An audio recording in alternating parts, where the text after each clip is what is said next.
Hello friends, आज की इस वीडियो में हम करेंगे क्लास 11 की व्यष्टि अर्थशास्त्र का चैप्टर जिसका नाम है मार्क। ठीक है। और अगर आप हमारे चैनल पर नए हैं तो हमारे चैनल को सब्सक्राइब करें और अगर वीडियो आपके लिए हेल्पफुल रहे तो प्लीज वीडियो को लाइक भी जरूर करके जाएं। तो चलिए स्टार्ट करते हैं। सबसे पहले हम इसमें देखेंगे कि आखिरकार मांग होती क्या है, यानी कि हम क्या ऐसी चीज है जिसको मांग बोलते हैं। ठीक है। जैसे कि मान लीजिए हम डेली बोलते हैं कि हमें ये खरीदना है, वो खरीदना है, बहुत सारी हमारी इच्छाएं होती है जिनको हम बोलते हैं। तो वो हमारी मांग में कब बदलती है, कब हम कह सकते हैं कि हाँ वो हमारी मांग है। ठीक है।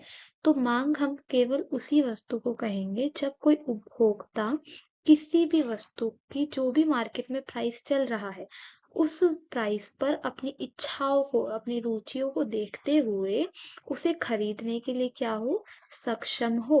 ठीक है। तो ही वो उस वस्तु की क्या कहलाएगी, मांग कहलाएगी।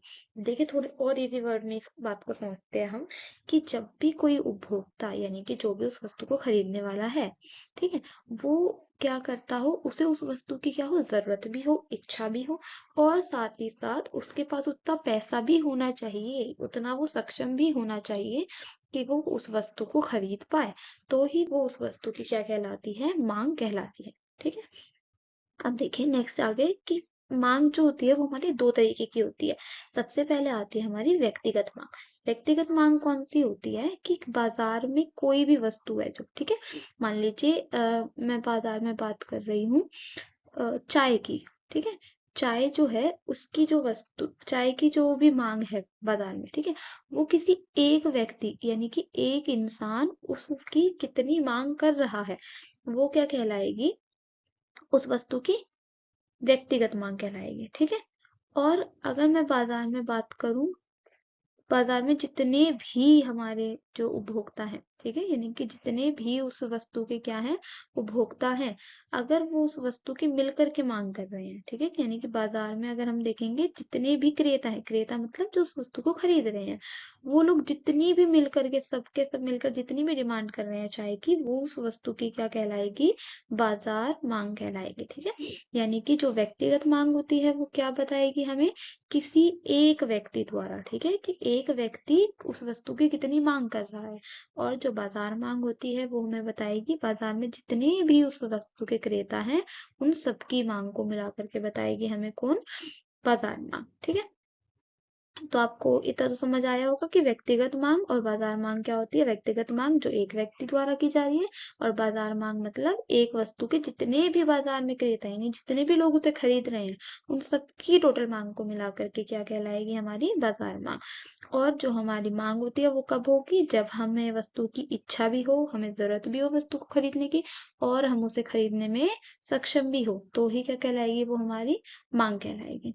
ठीक है। आई होप आपको इतना समझ आया होगा। अगर आपको कोई भी डाउट है तो आप प्लीज कमेंट करें, मैं आपको कमेंट में समझाऊंगी इस टॉपिक को।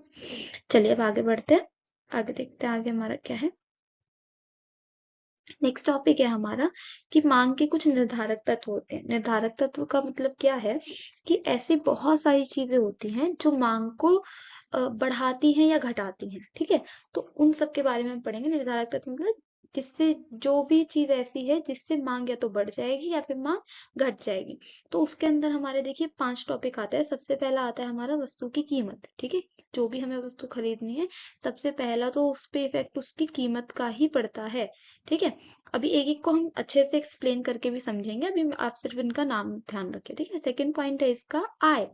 ठीक है, कि इंसान मतलब जो भी उस वस्तु को खरीद रहा है, उपभोक्ता की जो आय है वो भी मांग में कमी या बढ़ाएगी मांग को। ठीक है। थर्ड है रुचि, यानी कि हमारी जो प्रेफरेंसेस है, ठीक है, वो भी क्या करेगी, मांग में चेंजेस करेगी। नेक्स्ट आता है जनसंख्या यानी कि पॉपुलेशन, पॉपुलेशन भी यही काम करेगी। नेक्स्ट आता है संबंधित वस्तुओं की कीमत। अब देखिए संबंधित वस्तुएं जो होती हैं ये दो तरीके की होती है। अभी हम आगे जब पढ़ेंगे तब मैं आपको बताऊंगी कि संबंधित वस्तुएं क्या होती हैं। आगे देखते हैं। आगे अब देखिए, अभी हमने सबसे पहले पढ़ लिया मांग क्या है, ठीक है। हमने व्यक्तिगत मांग समझ ली, हमने बाजार मांग समझी, और हमने ये भी देखा कि मांग को ऐसी क्या क्या चीजें हैं जो मांग में क्या करेंगी, चेंजेस करेंगी, यानी कि मांग को या तो घटाएंगी या फिर मांग को क्या करेंगे, बढ़ाएंगे। अब आता है मांग का नियम, कि मांग का नियम क्या होता है। अब देखिए, मांग का नियम इंपॉर्टेंट है आपके पेपर के पर्पज से भी, तो आप इसको थोड़ा सा ध्यान से समझना, बहुत ईजी है आपका मांग का नियम। मांग का नियम देखिए, अगर हम इसकी परिभाषा की बात करें तो मैंने इधर लिखी है आपके लिए। अन्य बातें स्थिर रहने पर, देखिए अन्य बातें बहुत इंपॉर्टेंट है, मैं अभी आपको अन्य बातें भी बताऊंगी। अन्य बातें क्या है? अन्य बातें स्थिर रहने पर जब किसी वस्तु की कीमत में गिरावट आती है तो उस वस्तु की मांगी गई मात्रा में बढ़ोतरी होती है, और यदि कीमत में वृद्धि होती है तो मांगी गई मात्रा में क्या होती है, कमी होती है। एक बात आपको याद रखनी है कि जब भी आप वस्तु की कीमत की बात करेंगे, यानी कि अगर आप बात करेंगे कि वस्तु की मांग जो है, ठीक है, वो उसकी कीमत के कॉन्टेक्स्ट में जब आप देखेंगे तो आप हमेशा वहां पे वर्ड यूज करेंगे वस्तु की मांगी गई मात्रा, यानी कि आप वस्तु की मांग नहीं बोलेंगे, आप वहां पे वर्ड यूज करेंगे मांगी गई मात्रा, ठीक है। नेक्स्ट देखिए, अब आगे समझे कि मांग का नियम क्या होगा, कि जब किसी भी वस्तु की कीमत जो है, ठीक है, यानी कि अगर वस्तु का प्राइस क्या हो रहा है, बढ़ रहा है, ठीक है। अगर मान लीजिए यहाँ पे ये प्राइस है, ये क्या हो गया है, बढ़ गया है, तो क्या होगा इसकी वजह से, इसकी वजह से इस वस्तु की जो डिमांड होगी, इस वस्तु की जो डिमांड होगी वो क्या हो जाएगी, कम हो जाएगी। अब मान लीजिए मैं आपको एक एग्जांपल देती हूँ, कि आपने एक पेन जो था वो आप पहले खरीद रहे थे 5 रुपए में, ठीक है, आप वो पेन कितने में खरीद रहे थे, 5 रुपए में। अब वो बढ़कर अभी 5 रुपए में खरीद रहे थे, तो आप मान लीजिए 2 पेन खरीद लेते थे, ठीक है। अभी आप कितने खरीद लेते थे, 2 पेन खरीद लेते थे, क्योंकि पेन का प्राइस कितना था, 5 रुपए था। अब पेन का प्राइस जो है वो बढ़ के कितना हो गया, 10 रुपए हो गया एक पेन का प्राइस। तो अब आप क्या सोचेंगे, अब आप सोचेंगे अब मैं इसको थोड़ा सा कम यूज करना चालू कर देता हूँ, ठीक है। तो आप क्या करेंगे, उसकी जगह पर जहां आप 2 खरीदे थे वहां आप या तो हो सकता है एक पेन खरीदना चालू कर दे, है ना, ऐसा होता है ना। तो यही जो मतलब बन रहा है, यही क्या है, मांग का नियम है, कि जब क्या होगा, किसी वस्तु की कीमत बढ़ेगी तो उसकी मांग जो होगी वो क्या होगी, घट जाएगी। और अगर वहीं पे किसी भी वस्तु की प्राइस जो थी वो क्या हो जाएगी, कम हो जाएगा, ठीक है। यानी कि अगर किसी भी वस्तु की जो कीमत है वो क्या हो जाएगी, घट जाएगी, तो उसकी मांग क्या होगी, बढ़ जाएगी। जैसे कि मान लीजिए कि अब पेन पहले 10 रुपए का एक मिल रहा था, अब वहीं पे क्या हो रहा है, पेन आपको 5 रुपए का एक मिलना चालू हो गया वापस से।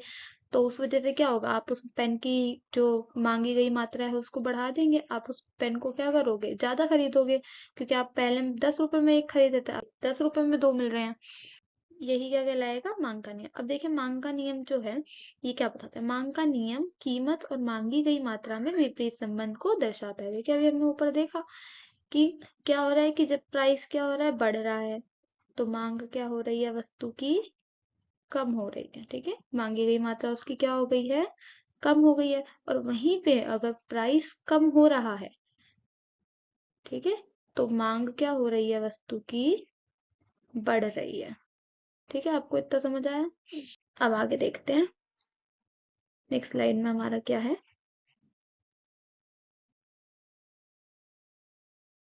देखिए, मैंने अभी आपको बताया था मांग के कुछ निर्धारक तत्व होते हैं, यानी कि जिससे मांग हमारी इफ़ेक्ट होती है, जिससे मांग या तो बढ़ेगी या फिर हमारी वस्तु की मांग घटेगी। तो इसी का सबसे पहला जो इफ़ेक्ट पड़ता है किसी भी वस्तु की मांग पर, वो आता है उसकी खुद की कीमत। अगर क्या होगा, वस्तु की कीमत बढ़ेगी तो ऑब्वियस सी बात है उसकी मांग जो होगी वो कम हो जाएगी, और अगर वस्तु की कीमत कम होगी तो उसकी मांगी गई मात्रा क्या हो जाएगी, बढ़ जाएगी। तो फर्स्ट इम्पैक्ट उस पर क्या पड़ता है, वस्तु की खुद की कीमत का। अब देखिए, सेकंड जो इम्पैक्ट पड़ता है वो पड़ता है आय का, यानी कि उपभोक्ता की आय, उसकी इनकम कितनी है उसका भी क्या पड़ता है, उसकी मांग पर प्रभाव पड़ता है। अब देखिए, आय के आधार पे 2 तरीके की वस्तुएं होती है, पहली आती है हमारी सामान्य वस्तु और दूसरी आती है घटिया वस्तुएं। अब देखिए, सामान्य वस्तुएं और जो घटिया वस्तुएं होती है ना, इनकी कोई डेफिनेशन नहीं होती, ये हमारी आय पर डिपेंड करती है।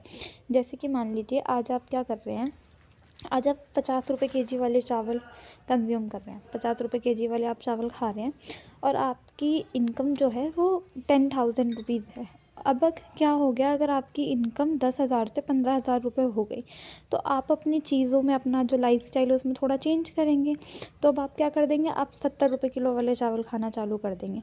तो क्या हुआ, 50 रुपये वाले जो चावल थे वो आपके लिए घटिया वस्तु बन गई और सामान्य वस्तु क्या बन गई आपके लिए, जो 70 रुपये किलो वाले चावल थे। तो ये जो सामान्य वस्तु होती है और घटिया वस्तु होती है, ये इंसान की आय पर निर्भर करती है कि कौन सी वस्तु उसके लिए सामान्य है होगी और कौन सी वस्तु उसके लिए घटिया वस्तुएं होंगी। देखिए, घटिया वस्तुएं कौन सी होंगी? वे वस्तुएं जिनकी मांग क्या होगी, आय के बढ़ने से मांग इनकी घट जाएगी। ठीक है, कि अगर मान लीजिए मैंने अभी आपको जैसे एग्जांपल दिया कि अगर हम पहले 50 रुपए केजी वाले चावल खा रहे हैं तो हमारी आय बढ़ी, तो हमने सामान्य वस्तुओं की मांग को क्या कर दिया, बढ़ा दिया। तो ऐसे ही घटिया वस्तुओं की मांग क्या हो जाएगी, उस टाइम पर कम हो जाएगी। अब नेक्स्ट देखते हैं, नेक्स्ट है हमारा रुचि। ठीक है, कि अब जो रुचि है वो भी, इंटरेस्ट जो है हमारा किसी वस्तु के लिए, वो भी क्या करता है, उसकी मांग को इफेक्ट करता है। कैसे? देखिए, अगर मान लीजिए कि हमारी जो रुचि है वो क्या होगी, जब बढ़ेगी, ठीक है, तो हमारा क्या होगा, वस्तु की मांग भी क्या होगी, बढ़ जाएगी। और वहीं पर अगर हमारी किसी वस्तु के लिए रुचि जो होगी वो कम होगी, ठीक है, अगर हमारा इंटरेस्ट उस वस्तु में कम हो गया तो मांग भी क्या हो जाएगी, हमारी उस वस्तु की कम हो जाएगी। होता है ना ऐसा कि अगर मान लीजिए आपका कोई प्रोडक्ट है, मान लीजिए आप एक शैम्पू यूज करते हैं, ठीक है, और आपको पता चला कि वो शैम्पू आप पे इतना अच्छा रिजल्ट नहीं दे रहा, तो आपका इंटरेस्ट उस शैम्पू से हट गया, तो आप उसकी मांग को क्या करेंगे, घटा देंगे। ठीक है, और वहीं पे अगर मान लीजिए उस शैम्पू का इम्पैक्ट आप पे बहुत अच्छे से पड़ रहे हैं, ठीक है, आपको बहुत बेटर रिजल्ट मिल रहा है उससे, तो आप क्या करेंगे, उस शैम्पू की डिमांड भी क्या कर देंगे, बढ़ा देंगे। ठीक है, तो हमारे जो इंटरेस्ट है वो भी डिपेंड करता है। नेक्स्ट आता है जनसंख्या, यानी कि पॉपुलेशन, देश की जनसंख्या जो है वो भी क्या करेगी, मांग को इम्पैक्ट करेगी। कैसे? जनसंख्या अगर कम होगी, ठीक है, अगर जनसंख्या कम हो जाएगी देश की, तो ऑटोमेटिकली वस्तु की जो मांग होगी वो कम होने लगेगी। और अगर वहीं पे लोग बढ़ जाएंगे तो ऑटोमेटिकली जो मांग होगी वस्तु की वो भी क्या होनी चालू हो जाएगी, बढ़नी चालू हो जाएगी। आई होप आपको इतना समझ आया होगा। बहुत ही इजी लैंग्वेज में मैंने आपको समझाया है, और अगर आप कहीं पे भी कोई भी डाउट रह जा रहा है तो आप प्लीज कमेंट सेक्शन में मुझसे पूछ सकते हैं अपने डाउट को। चलिए नेक्स्ट स्लाइड देखते हैं। नेक्स्ट स्टेप हमारा क्या, संबंधित वस्तुओं की कीमतें। अभी मैंने आपको पीछे बताया था संबंधित वस्तुएं। संबंधित वस्तुएं देखिए क्या होती है, ये दो प्रकार की होती है।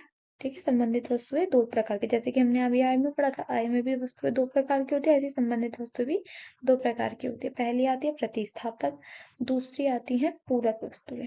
ठीक है, देखिए प्रतिस्थापक वस्तुएं कौन सी होती हैं, ये वो वस्तुएं होती हैं जिनका प्रयोग एक के स्थान पर दूसरे का किया जा सकता है। जैसे कि मान लीजिए मैं आपको एग्जांपल देती हूँ, चाय और कॉफी का। ठीक है, मान लीजिए चाय जो है, ठीक है, उसका प्राइस क्या हो गया है, बढ़ गया है। चाय का प्राइस क्या हो गया, बढ़ गया। तो उस वजह से अब क्या होना चालू होगा, लोग उसका सब्स्टिट्यूट ढूंढेंगे, यानी कि लोग ऐसी चीज ढूंढेंगे जो चाय की जगह पी सकें। ठीक है, और वहीं पे कॉफी का जो प्राइस है, कॉफी के प्राइस में तो कोई चेंज नहीं हुआ, प्राइस किसका बढ़ा है, चाय का प्राइस किसका बढ़ा है, चाय का। मगर कॉफी का प्राइस क्या हुआ है, कुछ कोई चेंज नहीं हुआ कॉफी के प्राइस में, मगर कॉफी की जो डिमांड होगी वो क्या हो जाएगी, बढ़ जाएगी। कॉफी की डिमांड क्या होगी, बढ़ जाएगी, और प्राइस किसका बढ़ा था, चाय का। तो ये वो वस्तु होती हैं जिनका उपयोग हम एक की जगह पर दूसरे का कर लेते हैं। प्राइस में चेंज किसके हुआ, जैसे कि चाय के, और मगर डिमांड किसकी बढ़ गई, कॉफी की डिमांड बढ़ गई। तो इन दोनों वस्तुओं की अगर प्राइस और डिमांड के बीच देखें तो पॉजिटिव रिलेशन पाया जाता है। और वहीं पे अगर आप इसका उल्टा कर लें कि अगर मान लीजिए चाय का जो प्राइस होगा वो घट जाएगा, ठीक है, और कॉफी का प्राइस तो सेम था, कॉफी के प्राइस में कोई चेंज नहीं हुआ, मगर ऑटोमेटिकली जो कॉफी की डिमांड होगी वो घट जाएगी, क्योंकि अब लोग क्या करेंगे, कॉफी में तो कोई चेंज नहीं हुआ मगर चाय सस्ती होगी तो अब लोग इसकी तरफ ज्यादा आने चाहेंगे। ठीक है, अब नेक्स्ट देखते हैं हम अपनी पूरक वस्तुएं, कॉम्प्लीमेंट्री गुड्स कौन से होते हैं। ये वो वस्तुएं होती है जिनका एक दूसरे के बिना यूज नहीं किया जा सकता। ठीक है, जैसे कि सुई धागा होता है ना, ऐसे ऐसे ही देखिए, उस एग्जाम्पल के लिए मैंने इसमें दिया है कार एंड पेट्रोल। ठीक है, जैसे कि मान लीजिए कार है, कार है, कार का जो प्राइस है वो क्या हो गया है, कांस्टेंट, कार के प्राइस में कोई चेंज नहीं हुआ है, मगर जो पेट्रोल है, पेट्रोल का प्राइस क्या हो गया है, बढ़ गया है। ठीक है, कार का प्राइस में कोई चेंज नहीं हुआ, मगर इसका जो प्राइस था वो क्या हो गया है, बढ़ गया है। ठीक है, तो इसके प्राइस बढ़ने की वजह से क्या हो जाएगा, अब लोग क्या सोच करेंगे, जो लोग कार खरीदने की प्लानिंग कर रहे होंगे वो लोग क्या कर देंगे, कार की डिमांड घटा देंगे। ठीक है, क्यों, क्योंकि पेट्रोल का प्राइस जो हो रहा है वो बहुत बढ़ता जा रहा है इस वजह से। और वहीं पे अगर क्या होगा, पेट्रोल का प्राइस जो होगा वो कम हो जाएगा। ठीक है, पेट्रोल का प्राइस क्या हो रहा है, धीरे धीरे कम होना चालू हो जाएगा, तो वहीं पे कार की जो डिमांड होगी वो क्या हो जाएगी, बढ़नी चालू हो जाएगी। देखिए यहाँ पे कार का प्राइस क्या था, कांस्टेंट था, जैसे हमने तो चाय और कॉफी में कॉफी का प्राइस कांस्टेंट रखा, लेकिन डिमांड उसकी भी क्या हुई, इफेक्ट हुई। तो ऐसी ही वस्तुएं क्या कहलाती हैं, पूरक वस्तुएं कहलाती हैं। तो इसी के साथ साथ हमारा ये वाला पार्ट तो यहीं पे खत्म होता है। अगर वीडियो आपके लिए यूजफुल रही हो तो प्लीज लाइक करें, कमेंट करें और चैनल को सब्सक्राइब करें। नेक्स्ट पार्ट में हम इसका आगे का चैप्टर देखेंगे। Thanks for watching.